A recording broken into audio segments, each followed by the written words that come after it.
여기는 전주 한옥마을의 도인과 대화의 사무실입니다.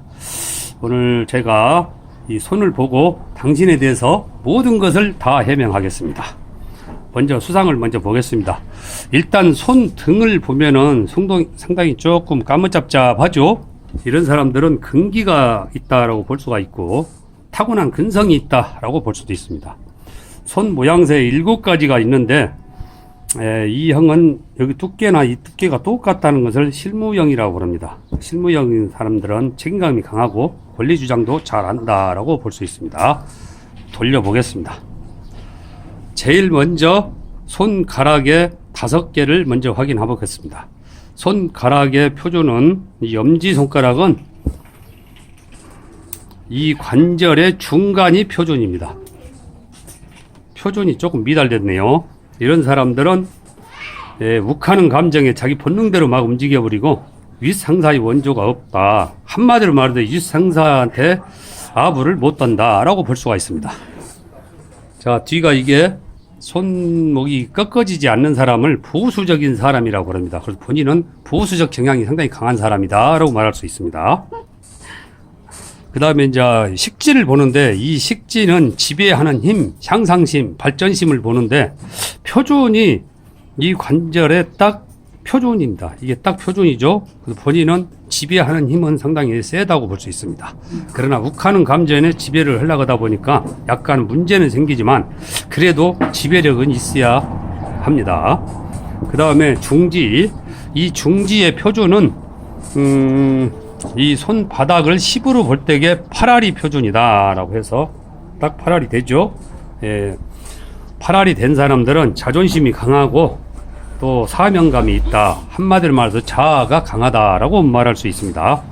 그 다음에 이제 약지를 보는데 이거는 이 식지보다 약간 긴 게 좋은데 이것은 상당히 길죠. 이것이 길다는 것은 명랑쾌활, 남이 모르는 야망, 야심이 있다라고 말할 수 있는데 이런 사람들은 오늘 망해도 내일부터 명랑쾌활하게 산다라고 볼 수 있습니다. 그 다음에 이제 이 깨끼 손가락을 보는데 깨끼 손가락은 표현력, 설득력, 언변, 상술, 외교 수완을 보는데 표준이 여기 딱 닿아야 됩니다. 딱 이렇게 조금 길죠? 이것을 길다라고 하는데 어디 가서 말빨 안 딸리시죠? 예, 이게 설득력이 좋다. 금전운이 상당히 좋다. 또 내가 익힌 학문이나 익힌 기술, 취미로 뭘 배우면은 이걸 기질을 발휘해서 돈벌이 활용하려고 하는 재능이 있다. 수완이 상당히 좋다라고 볼 수 있습니다. 그래서 5가지 손가락에서 요거 하나만 불량이고 요거 4개는 아주 좋다라고 볼 수 있습니다. 그 다음에 손의 언덕을 보는데 이건 금성구 언덕입니다. 이 금성구 언덕은 도톰하면서 탄력이 있고 약간 발달이 돼야 됩니다. 여기는 언덕이 잘 되어 있습니다. 이런 사람들은 의욕이 좋다라고 말할 수 있고 아직 스태미너가 좋다 이렇게 볼 수 있습니다.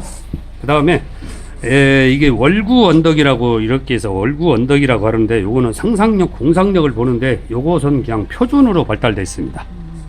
상상력, 공상력이 표준이다라고 볼 수가 있고 여기 언덕을 제2 화성구 언덕이라고 하는데 이 언덕은 오기, 반항력, 저항력을 봅니다. 이것은 발달이 아주 잘 됐네요. 이런 사람들은 사업에 실패하거나 실현을 당해도 방황자절을 하지 않는다 이렇게 볼 수 있습니다. 그 다음에 기본적으로 선을 보는데 이 선이 생명선, 두뇌선, 감정선 이건 3대 선으로서 누구나가 다 있는 거고 일단 생명선의 표준은 이게 표준입니다. 이 분은 딱 표준에 적합하네요. 생활력은 상당히 강한 걸로 나와 있습니다.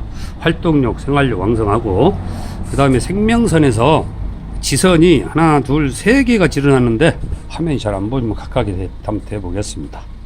자, 여기 하나, 둘, 셋 이렇게 지르났는데 이것은 자기 노력선이라고 하는데 자기가 노력을 해서 운을 개척하겠다 강한 의지를 나타낸다는 뜻입니다.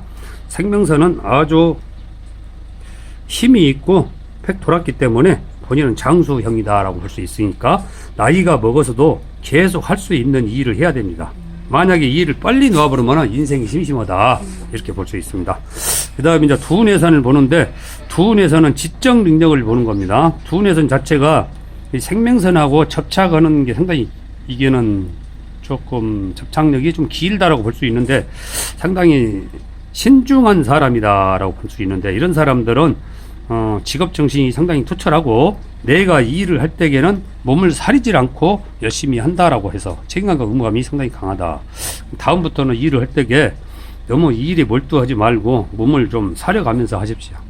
나를 극하는 것입니다. 이런 게 책임감과 의무감이 너무 좋아도 안 됩니다. 볼 수 있고, 두운해선 자체는 보통 여성분들은 두운해선이 얇아야 되는데 여기는 상당히 두껍다는 것은 남자다운 두운해를 가졌다, 대담하다라고 볼 수가 있습니다.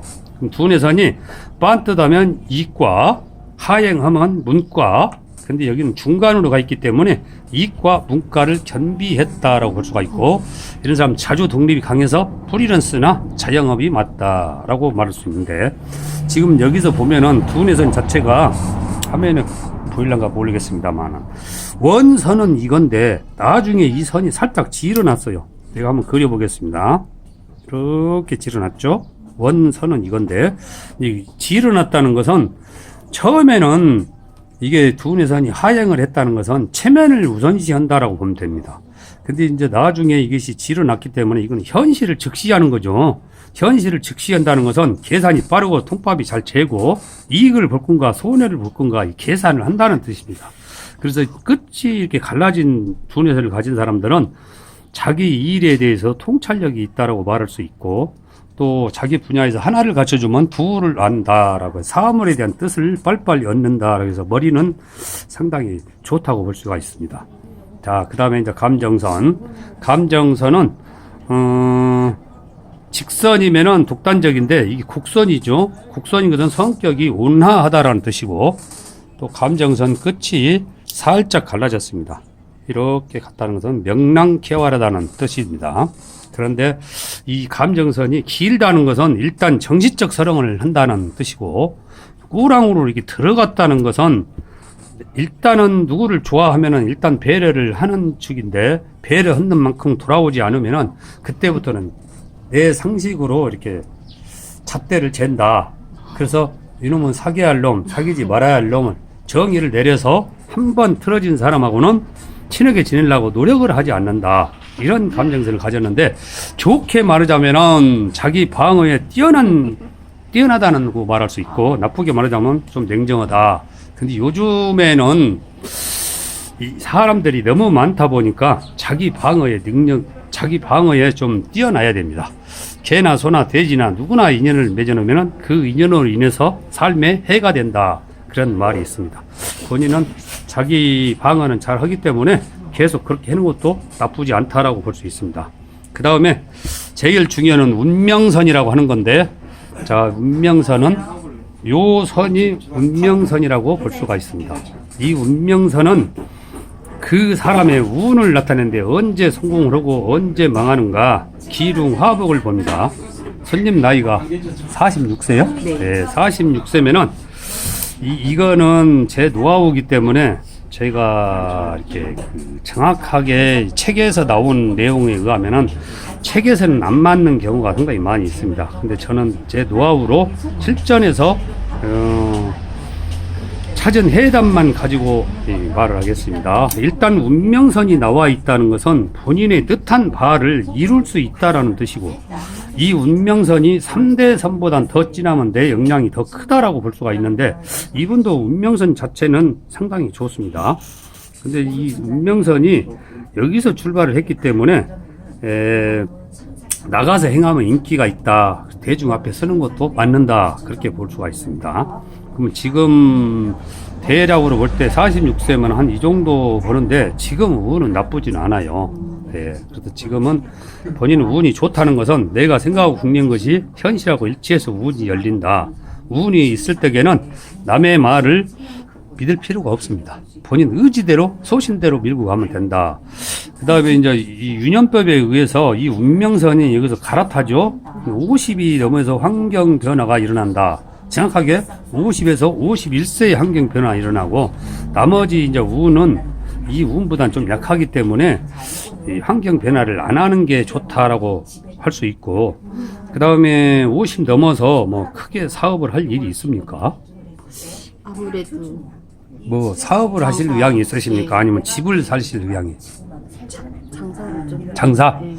내가 볼 때는 장사를 하는 것보다는 차라리 장사할 돈으로 집이나 땅을 사는 게 좋지 않을까, 이렇게 제가 이렇게 문의 드리고 싶은데, 이거는 왜 그러는가? 네, 한번 볼게요. 자, 운명선이 여기보다는 여기가 더 진하면은 환경 변화 이후에 내가 성공을 한다는 뜻인데, 여기서는 환경 변화 이후에 이 운이 없는 건 아니지만 조금 약합니다. 약하다는 것은 내가 장사를 해서 한다고 해도 크게 벌지는 못하고 지금과 같이 이렇게 흘러간다는 뜻이죠. 투자를 해서 많이 벌면 다행이지만 그렇지 않았을 때에는 안전빵으로 가게, 부동산이나 땅 이런 데서 투자를 해서 가는 게 좋고, 그 다음에 그것도 말년복이 나쁘진 않아요. 말년복이 나쁘지 않다는 것은 자식복도 있다는 뜻입니다. 자식복이 있다는 것은 말로에 내 재산을 까먹지 않고 자식도 잘 가고 있다라는 뜻입니다. 근데 말로에 만약에 이 운이 없다면은 자식이 내 재산을 다 까먹어서 내가 돈이 없다 보니까 이제 박스 주스를 당겨야 되는데 내 모습이 취하잖아요. 그러면은 자식복이 없다, 자식을 낳지 말아야 된다, 이렇게 말도 하겠죠. 근데 말년복은 무난하게 잘 흘러가기 때문에 자식이 자기 할 길을 잘 가고, 내가 죽을 때에 후손한테 그래도 집이라도 한 채 남겨놓고 갈 재산은 충분히 있다, 이 정도 나옵니다. 그래서 이제부터는, 근데 이제 여기가 태양선이죠. 여기 한번 닦아 보겠습니다. 일단 사회인으로서는 이렇게 도톰한 어떤 바람 옥신을 가는 데 자, 요게 잘 보일나 모르겠다. 자, 이 생명선을 타고 올라가는 태양선은 요것은 운명선이고 요거는 태양선이라고 합니다. 이 태양선은 명예를 얻는 건데, 이 생명선에서 타고 올라가는 이 태양선이 이렇게 지금 나와 있습니다. 이 손님이 보면은. 그래서 이런 것은 자기가 한 가지 일을 계속 하다 보면은 오랜 노력 끝에 명예를 얻는다라는 뜻인데, 예를 들어서 본인이 은행원으로 들어가면은 계속 거기 있다 보면 은행장까지 간다. 만약 학교 선생님이다 그러면은 나중에 교장, 교감 뭐 이렇게 올라갈 수 있는 한 분야에 명예를 얻는다, 권위자가 될 수 있다, 뭐 이런 수상인데, 태양선은 아주 좋다고 볼 수가 있고, 그럼 이제 본인은 이 태양선이 있는 사람들은 돈보다는 명예로 쫓아가는 것이 좋지 않을까라고 볼 수 있습니다. 돈보다는 명예요. 그 다음에 이 손 자체가 제가 이거 만져보니까 말랑말랑하지가 않고 좀 두껍네요. 이 두껍다는 것은 신경이 둔해서 막 고생스러운 일을 해도 고생이라고 생각 안 하는 정신력이 좀 강한 사람이다. 그래서 웬만한 유체 노동도 가능하다라고 볼 수 있습니다. 자, 그 다음에 또 궁금한 거 있으십니까? 네. 자식들은 좀 잘 되는 편인가? 아까 자식복에 대해서 얘기를 했는데 손님께서 다시 또 재차 질문하시네요. 다시 하겠습니다. 이 운명선이 여기까지는 중년의 운인데 이게 말년입니다. 중년까지 운이 좋았는데 여기 운이 안 좋으면 자식이 내 재산을 다 까먹어 버린다. 그래서 자식복이 없다라고 했는데, 여기는 아시다시피 이 말년 운이 나쁘진 않아요. 엄청 호황기 있는 건 아닌데 나쁘진 않다라는 뜻은 자식이 자기 갈 길을 잘 가고 있다. 그리고 내가 죽을 때에 후손한테 남길 재산이 충분히 있다라고 아까 말을 했는데 손님이 잘 못 알아들은 것 같습니다. 그래서 그런 자식 걱정을 하지 마시고 밥만 먹여줘도 알아서 잘 큰다. 그래서 자식은 그냥 신경 안 써도 될 것 같습니다. 그 다음에 이제 명예는 상당히 좋아요. 그래서 내가 볼 때는 환경 변화를 하지 말고 자기가 가던 길로 쭉 가면은 좋을 것 같다라고 생각이 드네요. 이제 우리는 암호를 해두고는 사람이기 때문에 사람은 생긴 대로 산다. 그래서 제가 말한 대로 이 사람은 그렇게 살 것이다라고 내가 조언을 한번 해봤습니다. 오늘은 여기까지만 하겠습니다.